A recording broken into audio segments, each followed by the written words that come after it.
नमस्कार, स्वागत है आप सभी का द प्रिंट लाइन्स में। चलिए नजर डालते हैं आज की 5 अहम खबरों पर। मुजफ्फरनगर में उत्तर प्रदेश के मुख्यमंत्री योगी आदित्यनाथ ने लाला जगदीश प्रसाद सरस्वती विद्या मंदिर इंटर कॉलेज में सार्वजनिक बैठक को संबोधित करते हुए विपक्ष पर जमकर हमला बोला। और इसीलिए मोदी जी के आने के बाद पूरे देश के अंदर हम एक नए भारत का दर्शन कर रहे हैं। एक नया भारत, इस नए भारत के बारे में दुनिया के मन में सम्मान का भाव जगा है। आज भारत के पासपोर्ट की कीमत दुनिया के अंदर बढ़ी है। भारत की सीमाएं सुरक्षित हुई हैं। देश के अंदर नए नए संस्थान स्थापित हो रहे हैं। भारत एक सही दिशा में आगे बढ़ चुका है। एक नया भारत जिसमें सुरक्षा भी है तो समृद्धि भी है। जिस नए भारत में आजीविका भी है तो आस्था भी है।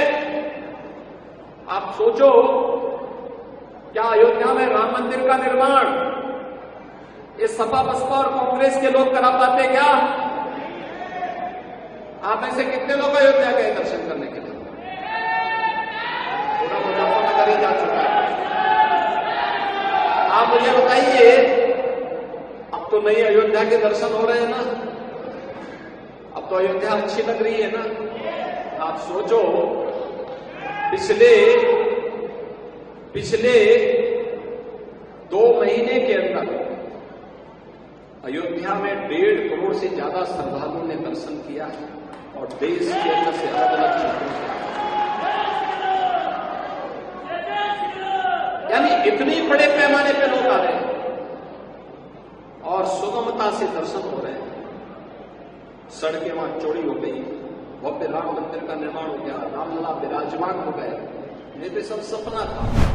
दिल्ली के सीएम अरविंद केजरीवाल फिलहाल जेल में हैं। वहीं इस पर विपक्षी दल बीजेपी लगातार केजरीवाल पर हमलावर है।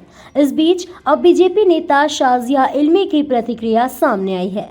उन्होंने क्या कुछ कहा, सुनिए।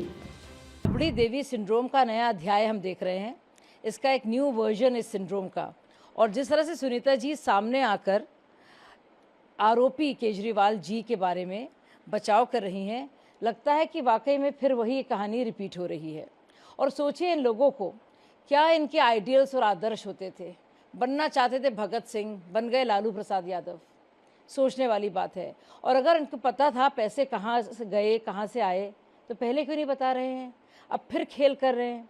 इनकी विश्वसनीयता ज़ीरो हो गई है, बजाय ये बताने के कि क्यों विजय नायर द्वारा इनको फ़ोन किया गया, क्यों किस तरह से वो पैसा आया, 45 करोड़ का जो खर्चा हुआ, क्यों साउथ लॉबी को बाकायदा इस्तेमाल किया गया, क्यों उन्होंने नई पॉलिसी लाए, क्यों उन्होंने पॉलिसी वापस ली, क्यों राजस्व इतना घटा, क्यों मुनाफाखोरी हुई, क्यों ब्लैक लिस्टेड कंपनियों को इसमें इजाज़त दी गई, क्यों नए नए जोन्स खोले गए, इसका जवाब नहीं दे रहे हैं। दुनिया भर की बातें कर रहे हैं।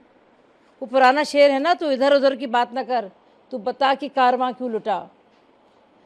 मुझे रहजनों की फिक्र की गरज नहीं, तेरी रहबरी का सवाल है। रहबरी मतलब आपकी लीडरशिप का। किस तरह के लीडर हैं आप, किस तरह के मुख्यमंत्री हैं आप, कि आप दिल्ली वासियों का पैसा बाकायदा लूट रहे हैं, इस्तेमाल कर रहे हैं। जो पैसा राजस्व में आ सकता था, जिससे लोगों का भला होता, वो आपने किकबैक्स के लिए इस्तेमाल कर लिया। उसमें आपने मुनाफाखोरी कर ली, कमीशन खोरी कर ली। अभिषेक मनु सिंह ने जो कहा है उस पर कैसे? देखिए, 10वें समन पर ये अरेस्ट हुए हैं। अगर पहले ही पूछताछ में सामने आते, ज्वाइन करते उस पूछताछ को, और जो भी सवाल पूछे जा रहे थे ज़रूरी और महत्वपूर्ण, तो ये नौबत नहीं आती। अब इलेक्शन तो हमारे देश में होते रहते हैं। मनीष सिसोदिया को भी तो अरेस्ट किया गया था और संजय सिंह को भी अरेस्ट किया गया था। इस मामले में 14 गिरफ्तारियाँ और हुई हैं। ये 17वीं गिरफ्तारी है। तो आप सोचिए कि ये इंसान वो है जिसने 9 समन को ठुकराया। कभी विपासना का बहाना बनाया, कभी बजट का बहाना बनाया, कभी बहाना बनाया कि उसको चुनाव में जाना है। तो दुनिया भर की आप बातें कर रहे हैं। फिर जब ऐन मौका आया और आपने पूरी कोशिश की कि उनकी अरेस्ट हो, क्योंकि वो चाहते थे उनकी अरेस्ट हो, क्योंकि अरेस्ट अगर उनकी होती तो ज़ाहिर सहानुभूति मिलती। तो ये जानबूझकर इन पूरी खिचड़ी बनाई है केजरीवाल जी ने। वो जानते थे कि वो पूरी तरह से संलिप्त हैं। एक ऐसे ज़रूरी सवालात हैं और इसी की वजह से उनको किंग पिन यानी कि सरगना कहा गया है इस पूरे कांड का, इस शराब घोटाले का। तो अभिषेक मनु सिंघवी जितने भी हवाले दे दें, दलीलें दे दें, लेकिन सच तो ये है जानबूझ के उन्होंने 10वें समन तक उन्होंने ना तो ईडी की मदद की, ना ज़रूरी सवाल का जवाब दिया, और जब वक्त एन मौका आया तो जाहिर है मॉडल कोड ऑफ कंडक्ट तब तक लग गया था।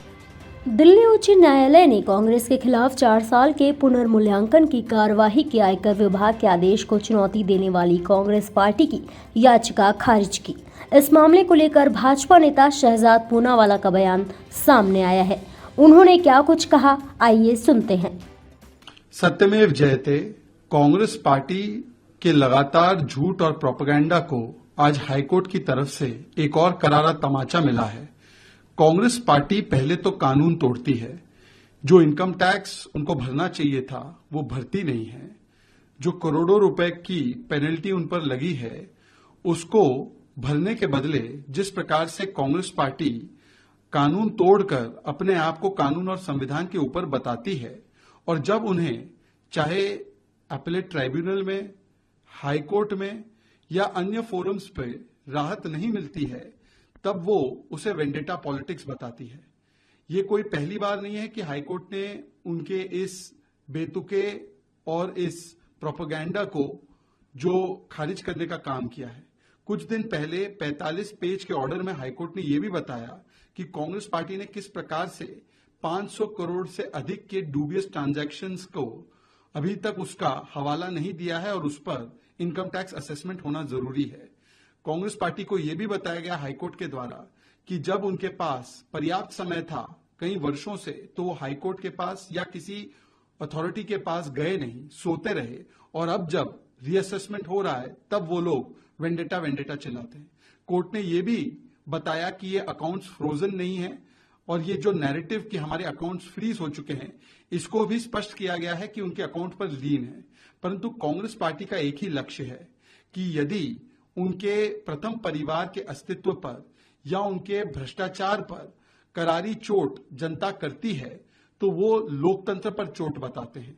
जब सुप्रीम कोर्ट का फैसला उनके पक्ष में आता है तब वो जश्न मनाते हैं, जब कोई चुनाव का फैसला उनके पक्ष में आता है तो वो जश्न मनाते हैं, और अगर कोर्ट या चुनाव का फैसला उनके पक्ष में नहीं आता है तो वो लोकतंत्र को खतरे में बताते हैं। दरअसल परिवार का अस्तित्व और परिवार के द्वारा किए गए भ्रष्टाचार का आज काला चिट्टा खुल रहा है, तो उसके डर से अब वो लोकतंत्र को ही खतरे में बताते रहते हैं, और भारत के लोकतंत्र को बदनाम करने के लिए हर हथकंडा अपनाने से चूकते नहीं है। आज इस प्रोपेगेंडा और फेक नैरेटिव पर कोर्ट का करारा तमाचा पड़ा। अमरावती से सांसद नवनीत राणा हमेशा से अपने मुखर अंदाज के लिए चर्चा में रहती हैं। इस बीच बुधवार देर रात नवनीत भाजपा की राज्य इकाई में प्रमुख चंद्रशेखर बानवकुले की मौजूदगी में नागपुर में भाजपा में शामिल हुई। वहीं लोकसभा चुनाव 2024 के लिए भाजपा ने 7वीं लिस्ट जारी की है। 7वीं लिस्ट में भाजपा ने महाराष्ट्र की अमरावती सीट से नवनीत कौर राणा को मैदान में उतारा है। मैंने पिछले 5 वर्षों से एज एनडीए के एक घटक करके अमित शाह जी, हमारे नरेंद्र मोदी जी, देवेंद्र फडणवीस जी, नड्डा साहब और बावनकुळे साहब, हमारे जो नेता जिनको बोला है, उनके ही विचारों पे मैं पिछले 12-13 वर्षों से काम कर रही हूँ, और जिनको नेता माना और उनके आगे मुझे नहीं लगता है कार्यकर्ता कोई जाता है। और नेताओं ने कल फैसला करके मेरी उम्मीदवारी अमरावती से जाहिर की, तो उनके लिए उनका दिल से मैंने धन्यवाद किया, क्योंकि अमरावतीकरों की आंखों में मैंने बहुत दिनों से, बहुत समय से देख रही हूँ कि उनकी इच्छाएं, क्योंकि जब से लोकसभा शुरू हुई है तब से आज तक कभी भी कमल अमरावती जिले में बैलेट पे नहीं आया है। तो उनकी इच्छा हमेशा से थी कि देश के साथ जब देश की एक उम्मीद चलती है तो अमरावती में भी वही सिंबल आए। मुझे लगता है अमरावतीकरों की तरफ से मैंने मोदी जी का कल बहुत बहुत धन्यवाद किया। कल रात में अर्जेंट में पहले सीट डिक्लेयर होती है और फिर जाके प्रवेश करते हैं, और आज मैं देवेंद्र जी को मिलने आई हूँ, दादा को हमारे, तो यहाँ से मैं दिल्ली जाऊँगी। स्थानीय स्तर पर जो भाजपा के सहयोगी दल हैं उनका विरोध भी देखने को मिल रहा है, वो नाराज है, आपको टिकट मिल गया उनके नहीं, या उनके मुझे लगता है रवि जी भी एक एनडीए के घटक करके 2014 से देवेंद्र जी के साथ थे। ऑपोजिशन में जब आई सरकार तब भी रवि जी देवेंद्र फडणवीस जी के साथ थे। तो हम ऐसे घटक हैं कि समय आया तो साथ रहो और समय खराब है तो छोड़ दो, ऐसे घटकों में से हम नहीं हैं। पर फिर भी मैंने सभी को विनती की, क्योंकि सभी हमसे बहुत ज़्यादा सीनियर है, तो मैंने एक उम्मीदवार करके और एक बहुत जूनियर उम्मीदवार करके मैंने सभी को हाथ जोड़ के विनती भी की कि मोदी जी के जो सपना है देश में अब की बार 400 पार और 400 में एक अमरावती हो, इसके लिए जितने भी एनडीए के घटक है वो मोदी जी के सपने के लिए और अमरावती के विकास के लिए सब एकजुट होकर एक मंच पे आकर एक साथ काम करें। अमरावती में दो नारे गूंज रहे हैं, एक ये गूंज रहा है कि एक बार दिल से नवनीत राणा फिर से, और दूसरा भी नारा ये भी गूंज रहा है कि मोदी तुझसे बैर नहीं, नवनीत राणा की खैर नहीं। मुझे लगता है जब तक मतदार नहीं ठहराते क्या करना है, क्योंकि पिछले 5 वर्षों से नहीं 12-13 वर्षों से मैं जनता के बीच हूँ और जनता के लिए काम कर रही हूँ। तो मुझे लगता है एक बहू के नाते भी और उस क्षेत्र में कंटिन्यू लोगों के बीच लोगों की सेवा करते हुए लोगों ने खुद मुझे आशीर्वाद दिया। जब 2019 में एक सुनामी चल रही थी उसके बीच मुझे आशीर्वाद दिया गया अमरावती में, और आज एक सिंबल के साथ अमरावती में उतरूंगी। तो मुझे लगता है ये मैं अमरावती करों की ही इच्छा थी जो मेरे रूप में अमरावती में आई है। तो मेरी जनता मुझे बहुत सारा प्यार और बहुत सारा आशीर्वाद मेरे साथ रखेगी। इतना मुझे विश्वास है। और बच्चू कडू से बात हुई है क्या? उन्होंने कुछ आपसे बात की है? मैंने आपको सीधे स्पष्ट शब्दों में कहा है, बहुत सीनियर है मुझसे, जितने भी एनडीए के गठ और जो भी नेता हैं, कि सभी ने एक होकर मोदी जी का जो सपना है देश के विकास के लिए और अमरावती के विकास के लिए सबने एक मंच पर आकर साथ देना चाहिए और अमरावती का विकास करना चाहिए। उनसे कोई बात नहीं हुई है क्या? उनकी जो भावना है उनसे आप जैसे सुने हैं वैसे ही मैं भी सुन रही हूँ मीडिया के माध्यम से। पर हमारी कोशिश जरूर रहेगी कि हम सब साथ में आकर मंच पे मोदी जी के सपने के लिए और इस बार 400 पार के लिए काम करें। तो एनडीए के उम्मीदवार के लिए बहुत मुश्किल होने वाला है, टफ होने वाला है। आप उधर रहेंगे, कितना कॉन्फिडेंस है, कितना वोटों से जीतेंगे? वोट तो मेरे मतदार ठहराएंगे। मैंने काम किया है, मैं काम लेके मेरे लोगों के बीच में जाऊंगी और एक बहू के नाते भी और कंटिन्यू क्षेत्र में लोगों की सेवा की है मैंने, तो लोगों का आशीर्वाद और प्रेम मेरे साथ हमेशा रहेगा, इतना मुझे कॉन्फिडेंस है। एक मामला आपका कास्ट सर्टिफिकेट का कोर्ट में लंबित है और हो सकता है सुप्रीम कोर्ट में फैसला भी आए, क्या वो सेटबैक हो सकता है आपके लिए? उसके लिए आप तैयार हैं? क्या कुछ होगा? देखिए, नारी के साथ संघर्ष है, ये हमने जन्म से पहले ही हम संघर्ष लेके आते हैं और वो संघर्ष में करते करते 12-13 वर्ष इस क्षेत्र में मैंने पूरा किया है और आगे भी संघर्ष की हमेशा तैयारी रखती हूँ। आखिरी सांस तक नारी को संघर्ष रहता है और संघर्ष हमेशा के लिए तैयार रहती हूँ और उसको सामना करते रहती हूँ।